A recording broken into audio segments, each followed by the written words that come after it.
Hello everyone, welcome to my YouTube channel. On my channel I like to post videos related to books and literature, as well as topics related to philosophy.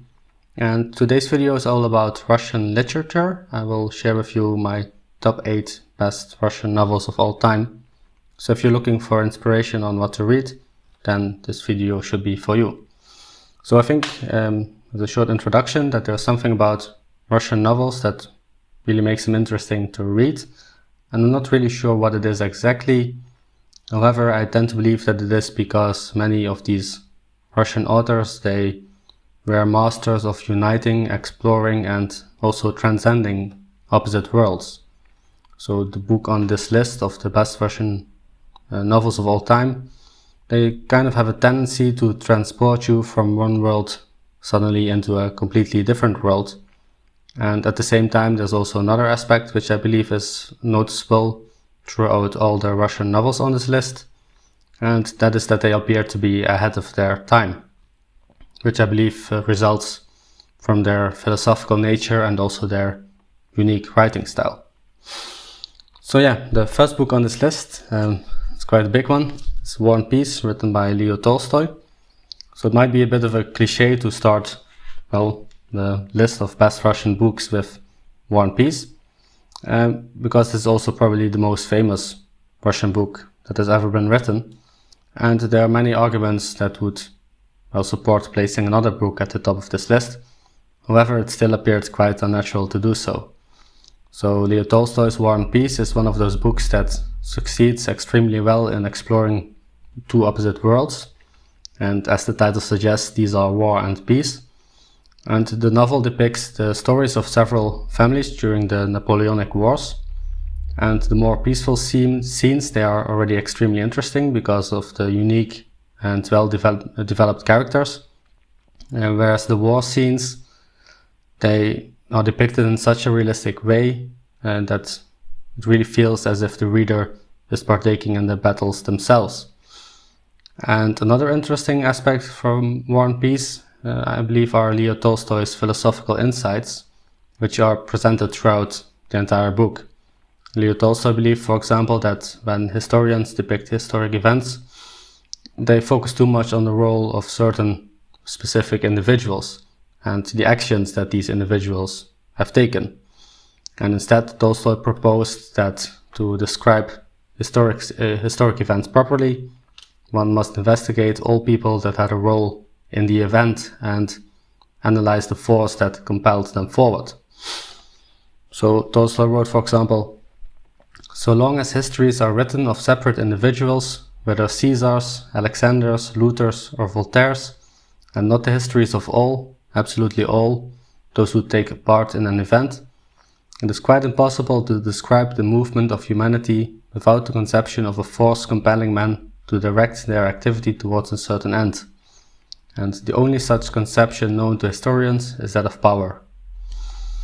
So, as a result of this philosophy, War and Peace also succeeds in explaining why Napoleon, after being victorious in almost every battle, from Austerlitz to Borodino, had to withdraw from Moscow shortly after he occupied it.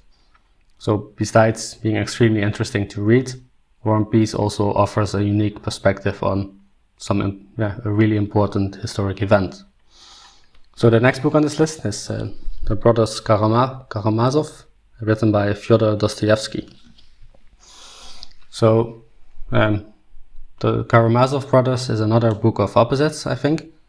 So a father has been murdered, and the only real suspects are the three Karamazov brothers. And throughout the entire book, the reader will be wondering which of these brothers actually murdered his father. So the storyline is already extremely interesting on its own. There is, however, another aspect of the book which makes it so interesting to read, and that is that these three brothers, they differ vastly from each other. So Dmitri, he's passionate and impulsive, Ivan is intellectual and skeptic, and Alyosha is a deeply religious monk. And these varying viewpoints, they lead to interesting conversations between the brothers throughout the book, and also adds another element to the question which of them murdered their father. And at the same time, within the book, another immensely interesting story can be found. the story of the Grand Inquisitor, which can also be considered a book on its own. And in case you're interested in learning more about this story, I already made a video about it in the past, so I'll put it somewhere in the screen. So that brings us to book number 3, the Master and Margarita, written by Michael Bulgakov, which actually looks really nice in this edition.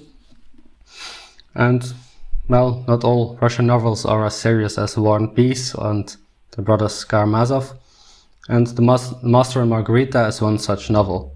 It's in several ways quite strange. So what basically happens is that the devil appears in Moscow and he performs all kinds of acts which expose the evil deeds of evil people.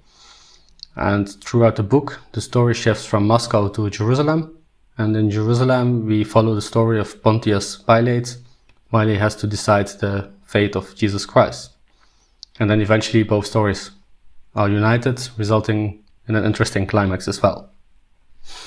And then book number 4 is Resurrection, written by Leo Tolstoy. And I think this one is really interesting. Resurrection was Leo Tolstoy's last novel, and is also a bit more philosophical than his other novels. And throughout the novel, Leo Tolstoy shared the most important ideas and insights that he had acquired during his long and interesting life.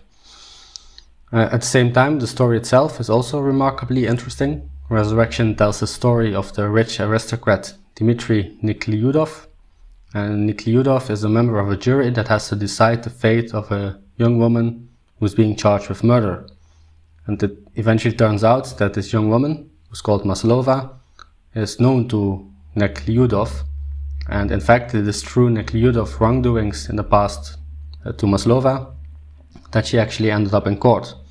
So Niklyudov decides to do whatever is in his power to correct his wrongdoings and fight for forgiveness from Maslova, but also from himself.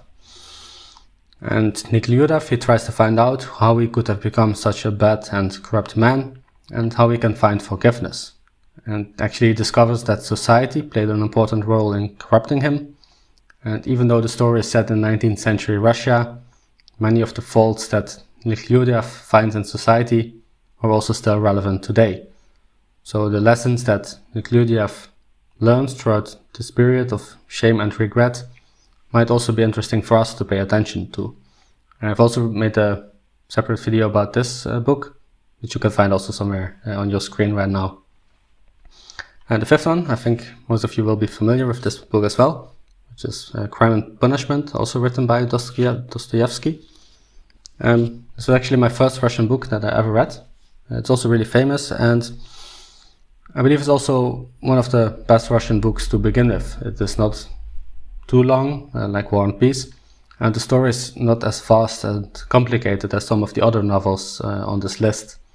At the same time, the story is still really quite intense, and it also represents two opposite worlds as some of the other books on this list. So the main character of the book, Raskolnikov, he decides to commit a murder, and well, he kind of justifies his actions by arguing that he will use the money that he will steal from his victim to conduct great deeds in the future. However, after committing the act of murder, the character enters a different world, a world of shame, guilt, and extreme paranoia. So his former justifications, they no longer succeed in rationalizing his actions. That brings us to book number 6, which is a bit smaller. It's called Father and Sons, written by Ivan Turgenev. And this is another great novel which also represents these two opposite worlds.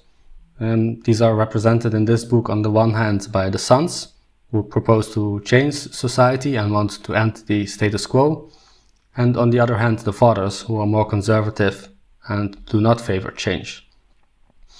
And these cultural schisms, they have been present throughout history, and well, they can also still be identified within our current societies. So as a result, the problems that are addressed in this book are still more than relevant today. And number 7, Anna Karenina, also written by Leo Tolstoy, which is also quite a large book to read. And I think it can also be compared to War and Peace in several ways. In a sense, it is kind of a War and Peace without the war parts. However, a different kind of war unfolds throughout the story, which is a war within the mind of the main character, Anna Karenina, who must decide whether to conform to society or follow her heart and accept all the consequences that this will have. And in this sense, the story also represents two opposite worlds. On the one hand, what one wants, and on the other hand, which one must do to comply to society. And the challenges that this creates for Anna Karenina take the reader on an extensive emotional adventure. And well, the last book on this list, The Notes from the Underground, written by Fyodor Dostoevsky. So this is not the most positive book to end with. Notes from the Underground is an extremely dark novel, and as a reader we follow the dark and self-destructive thoughts of the unnamed narrator, who takes us on an intense journey through the depths of his own mind. And what makes this novel a bit scary is that most readers will probably be able to identify, at least on several instances, with the dark thoughts of the main character. So this is really, well, a novel that was way ahead of its time. So yeah, those were my top 8 best Russian novels. Please let me know what you think of this list. If you would suggest any other novels, then please let me know as well. I'm always looking for something to read. And in the comments below you can also find the links to all of these books. So yeah, thank you for watching, and I hope to see you in the next video as well.